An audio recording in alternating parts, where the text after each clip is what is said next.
Hello, everybody. Welcome to the lesson. This is non-defining relative clauses, lesson 2, conversation 4. And we will hear two people talking about production in a factory. So this is a business English lesson, so to speak. Lots of business English in this one. And first, let's go over some questions. We have 3 questions for the listening comprehension part. Question number 1, what's working well at the factory? Question 2, what do they need to increase? And question 4, what might increase demand? Interesting questions. Let's listen and find out. So, how are things going down at the factory? Well, the new machines, which I told you about last week, are working really well. What about the time frame? Can we meet our production deadline? Well, the new staff, which we just hired last week, should be able to increase production. Well, our recent commercial, which has done really well, could mean a strong demand for the product. So basically, we need to increase production and fast. Yes, you do, which means you will be working a lot of overtime. But I need you to come through on this. Well, we have a track record, which you know is pretty good, so I'm confident we can do this. That's good to hear. I know I can count on you.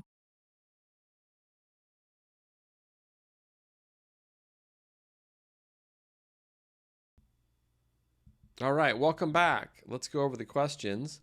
Question 1, what's working well at the factory? The answer is the new machines. Question 2, what do they need to increase? And the answer is production.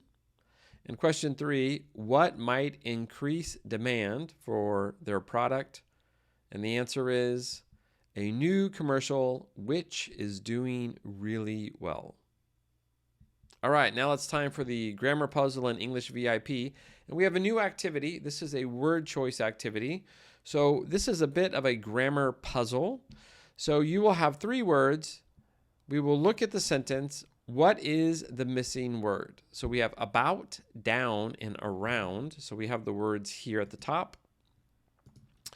Here we go. So here are our words right here. What is the missing word here? So, how are things going down at the factory?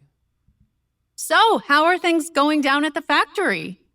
This is a common phrase. How are things going down at your job? How are things going down at the factory? I don't know why they say going down. Maybe it's because like the office is up here and the factory's down here. But we always say this phrase, how are things going down at blah, blah, blah, blah, blah, especially like the factory or your office or whatever. Here we go. One more time. So, how are things going down at the factory?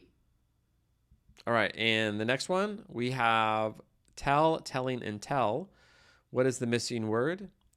Well, the new machines, which I told you about last week, are working really well. Well, the new machines, which I told you about last week, are working really well. So we have 3 chunks, actually 4. Well, the new machines, which I told you about last week, are working really well. And here is our first non-defining relative clause. We could say the new machines are working well. That's okay. But we've added extra information. So the new machines, which I told you about last week, are working really well. And this is a common non-defining relative clause. Like we say this one a lot. The blah, blah, blah, which I told you about last week, or so-and-so, which I introduced you last week, right? So we refer to something that happened before. Well, the new machines, which I told you about last week, are working really well. What about the time frame? What about the time frame? Can we meet our production deadline? So the time frame is the time that you have within a space of time, right? So you have the start time and you have the finish time. So they have a deadline, and that deadline is within a time frame. So your time frame is when something needs to be completed by. So a time frame is actually very similar to a deadline. And if you meet your production deadline, you meet the deadline, that means you actually finish in time. So to meet a deadline means to finish in time. What about the time frame? Can we meet our production deadline? Well, the new staff, which we just hired. Well, the new staff, which we just hired last week. Well, the new staff, which we just hired last week, should be able to increase production. So again, we have a non-defining clause that splits the subject and the predicate or the main verb. So the new staff should be able to increase production. But we throw in some extra information, right? So we refer to something that happened before again, but we're throwing in a little bit of extra information. So the new staff should be able to increase production, and we split it with more information in between. Well, the new staff, which we just hired last week, should be able to increase production. All right, next. Well, our recent commercial, which has done really well. Well, our recent commercial, which has done really well, could mean a strong demand for the product. So again, we're splitting the subject and the predicate. Our recent commercial could mean a strong demand for the product. The new commercial has done really well. So we are splitting the subject and predicate, the subject and the verb, and adding some really essential information in there that really boosts it up. Actually, it's non-essential, but we're adding some extra information that really gives more emphasis to the subject. And we have some interesting words which could mean a strong demand for the product. So here, mean means cause or affect or create. So mean here has a flexible meaning. So we have a recent commercial which could create a strong demand for the product. That would be a similar meaning. Well, our recent commercial, which has done really well, could mean a strong demand for the product. So basically, we need to increase production and fast. So basically, we need to increase production and fast. So here, so basically is a very common phrase that we use in English. So basically, when you have a lot of information and you take that information and you come to your own conclusion without the person telling you, we say so basically. Or if you are talking about something and you give a lot of information and you take all that information and that information leads to another result or concept or idea or view or opinion or whatever, we say so basically. So you take a lot of information and simplify it into one message. So basically, we need to increase production and fast. Notice he actually said and fast. Actually, we don't have that there. So he actually said and fast. So you could say it two ways. We need to increase production fast, or we need to increase production and fast. That gives it an added emphasis, actually. It's just a rhetorical device. So you could say it either way.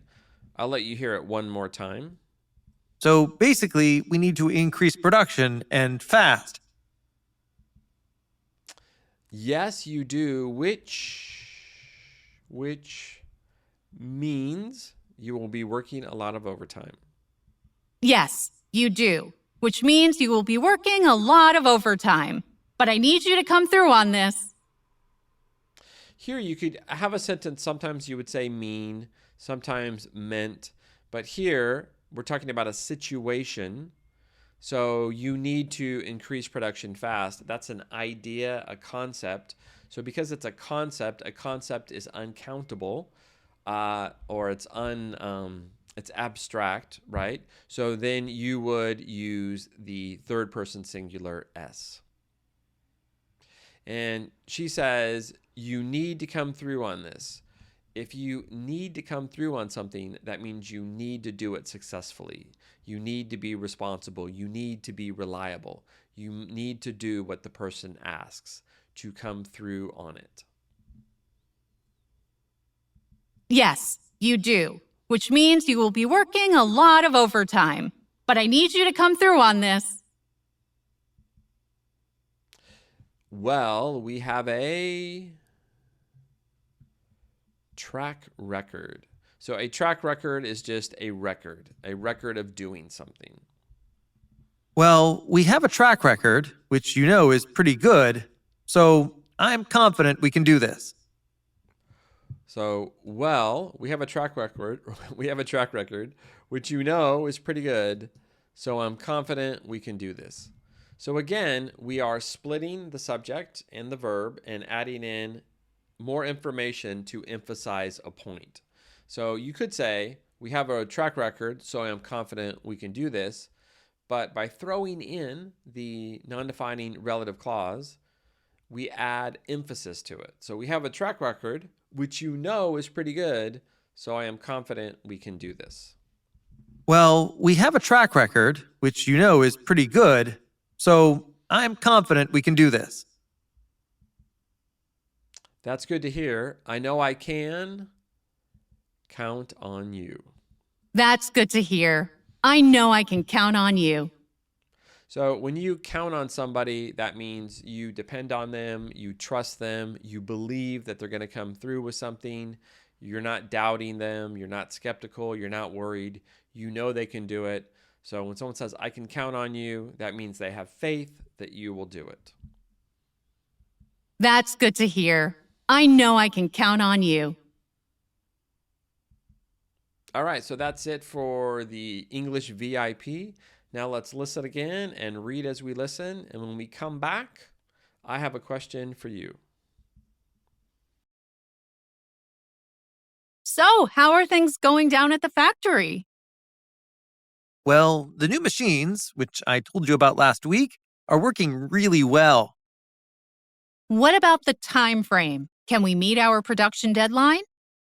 Well, the new staff, which we just hired last week, should be able to increase production. Well, our recent commercial, which has done really well, could mean a strong demand for the product. So basically, we need to increase production and fast. Yes, you do, which means you will be working a lot of overtime. But I need you to come through on this. Well, we have a track record, which you know is pretty good, so I'm confident we can do this. That's good to hear. I know I can count on you.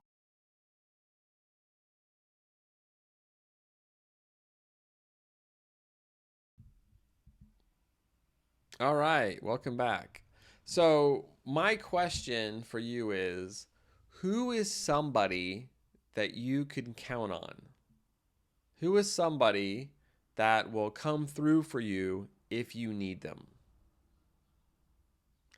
I have a lot of people that I can count on, actually. I think almost everybody in my family I could count on if I really needed them to do something to help me. They would come through and do what I asked. And I have a lot of friends also that I could count on.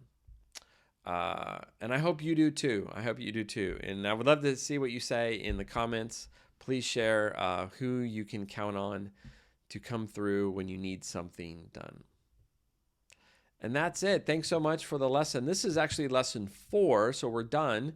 And we're going to be moving on to my favorite grammar term that I love to teach, and that is the noun clause. So we've had the relative clause, the non-defining relative clause, and next we're going to have the noun clause, which is really, really similar but different to the relative clause. Thanks, everybody. I will see you in the next lesson.